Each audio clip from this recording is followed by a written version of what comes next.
let me jump in on that note because it connects to part of the chapter where um, this is sort of the point that we have to begin to combat because we do have this sort of mythology built up. And so, why I think it's helpful to see that this mythology of purposelessness is a mythology is that means it's just very tenuously attached to the beginning of all of our assumptions. Right, right. Yeah.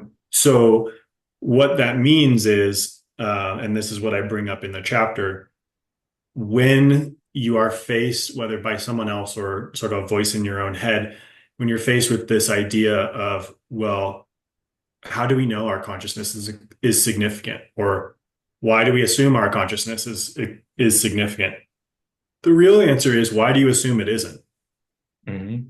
There's no reason to assume that our consciousness is insignificant, and there's enormous reason to assume that it is significant. For one, because we actually cannot assume. It is impossible for us to assume, act out, or believe in any real manner that our consciousness is insignificant.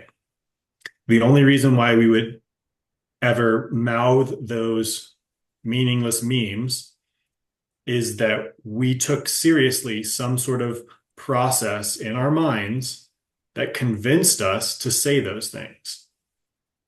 So that means we were taking those things seriously. We thought that those were significant.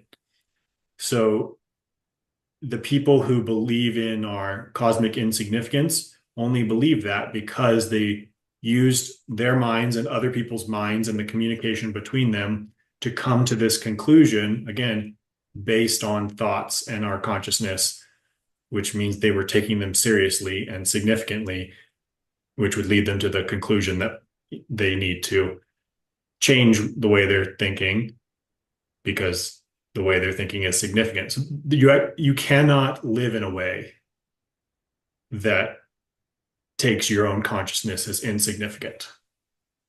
So let me ask, so let's say that you're not receiving any external stimuli going either way, going, for the purpose or for purposelessness.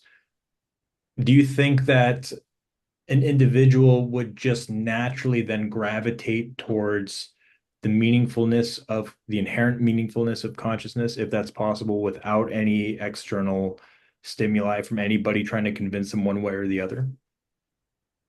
Yeah, I don't think that it's not even a gravitation. There's not a hesitation, Right. there's not a question about it. You just do it. That's to to to be a thing that exists is to be immersed in purpose and significance. Like I don't know how you would envision it, but like whatever, someone who has amnesia and just wakes up in a sensory deprivation tank or whatever, and Hmm? their amnesia is complete. Like assuming that when we say wake up, they have fairly normal cognitive functions, they're going to hear thoughts and like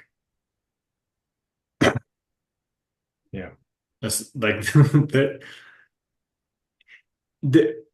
Like try to describe a scenario for yourself where, let's put it this way, biologically, there's a stimulus and there's a response. That's the basic biological system. Something happens and you respond to it. That's like one of the basic characteristics of life, the ability to respond to stimuli. If you're responding to stimuli, you've noticed it's there and you think it's worth responding to. So apply that mentally, even if you have some weird like meditative practice or common meditative practice, let's say, where you're just sort of letting your thoughts go, you're still noting them. You're still supposed to note when they're there and what comes next. And so even non-reaction is a is a subsequent decision that you are employing as a reaction to. It's a not choosing non-reaction is still a reaction to the stimuli. You still notice the stimuli. Right. So there in order to suppose some sort of consciousness that didn't take as significant its own contents, you would suppose some sort of consciousness that had no reaction to anything. But then that wouldn't be a consciousness. That would be something dead and inert by definition. So to be conscious and alive is to take the contents of your experience significantly by definition.